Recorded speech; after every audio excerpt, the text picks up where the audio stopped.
Bonjour à tous, nous allons parler finances et marché aujourd'hui avec mon invité Yves Perrier. Bonjour. Bonjour. Vous êtes le directeur général d'Amundi, la première société de gestion d'actifs d'Europe, l'une des premières du monde dans les 10 premiers mondiaux.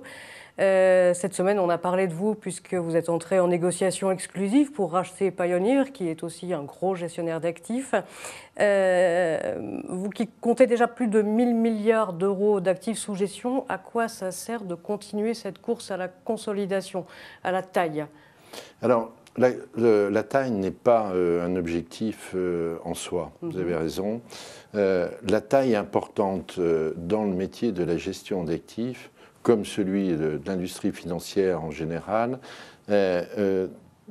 pour répondre à un objectif de compétitivité lié à deux facteurs. Le premier, c'est la baisse des taux, le niveau extraordinairement bas des taux qui pèse sur les revenus de nos sociétés, qui pèsent sur les commissions. Le deuxième, c'est le besoin. On comprend bien que sur des rendements qui sont devenus beaucoup plus petits, parce que les taux sont beaucoup plus faibles, et ça chacun le voit sur son crédit immobilier, sur son revenu de contrat d'assurance vie, on comprend bien que dans ce petit rendement-là, pour caser la commission de la société de gestion, l'espace est devenu beaucoup plus petit. Ben, si on veut être honnête vis-à-vis de l'épargnant, de lui laisser du rendement, il faut que nous adaptions le niveau de nos commissions.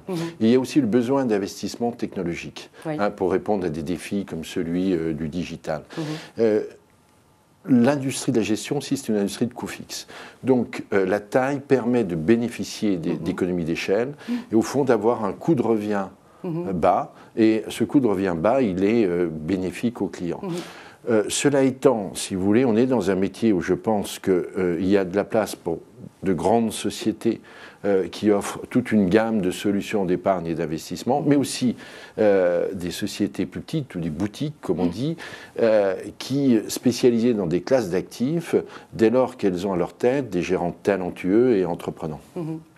Cette baisse des taux, on voit bien qu'elle a beaucoup de conséquences pour votre métier. Elle a aussi beaucoup de conséquences sur les marchés. On voit bien que tout le monde va chercher un petit peu de rendement dans un monde où c'est de plus en plus difficile.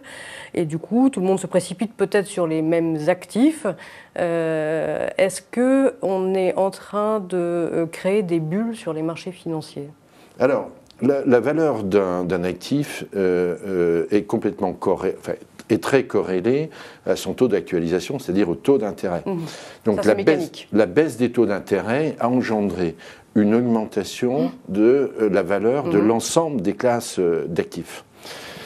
Maintenant, si vous voulez, une bulle, on sait qu'elle existe quand elle a éclaté. Or, si vous voulez, cette baisse des taux, elle est fondamentalement liée à la politique des banques centrales qui ont en quelque sorte administré les taux d'intérêt au niveau mondial en les maintenant à un niveau bas par leur politique monétaire accommodante. Et donc, il faudrait un changement radical et rapide de la politique des banques centrales pour qu'on ait cet effet sur les valorisations et le risque donc de krach.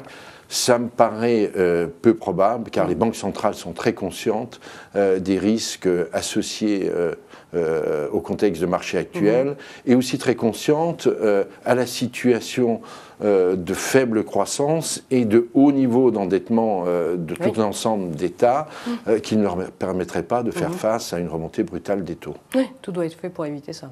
Exactement. Justement, sur ces conséquences potentiellement brutales pour le marché que vous espérez voir éviter, on s'attendait à ces conséquences brutales de plusieurs événements, et ces conséquences brutales, elles ne se sont pas produites. Je pense au Brexit, j'ai dit ça va être la catastrophe, finalement, si ça n'avait pas passé grand-chose sur les marchés. L'élection de Donald Trump, on pensait que ce serait une catastrophe. Pareil, il ne s'est pas passé grand-chose. Et au contraire, on a plutôt une remontée des valeurs et notamment des actions. Et puis enfin, la semaine dernière, en début de semaine, le référendum italien, la sortie, le non à ce référendum, la démission de Renzi. Et là, pareil, il ne se passe rien. Alors, écoutez, je pense tout d'abord même si tous ces événements ont un certain nombre traduisent des tendances un peu communes, l'appréciation de leurs effets doit être complètement différente. Si on prend l'exemple de l'élection de Trump, Trump a un programme économique aux États-Unis qui comporterait notamment une relance des infrastructures, une baisse des impôts avec probablement un creusement du déficit budgétaire et qui est vu d'une certaine façon comme positif pour l'économie américaine. Le Brexit, ses effets seront mesurés dans le temps lorsque les négociations auront recommencé, lorsqu'elles auront abouti. Donc je pense qu'il y a une différence entre une sorte de temps médiatique qui est concentré ces événements et puis la réalité des choses. En même temps, je pense qu'il y a quelque chose de plus fondamental qui est en train de se passer, qui est une nouvelle étape de la mondialisation, non pas la fin de la mondialisation, mais une nouvelle étape où on entre dans un monde multipolaire, où chaque pôle va défendre ses intérêts, encore plus nettement, c'est le sens, à mon avis, du slogan « America First » de Trump, qui va d'une certaine façon engendrer, non pas du protectionnisme, mais moins de fluidité dans les échanges, et peut-être un peu plus d'inflation, ce qui, entre nous, ne serait pas forcément un problème, serait plutôt une solution. Serait plutôt une solution.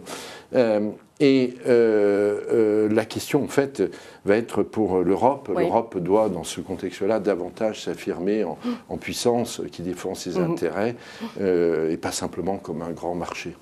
Ça, on aura d'autres occasions d'en parler, mais effectivement, ce sera notamment le cas dans la négociation avec le Royaume-Uni, dans le cadre de la négociation des conditions du Brexit.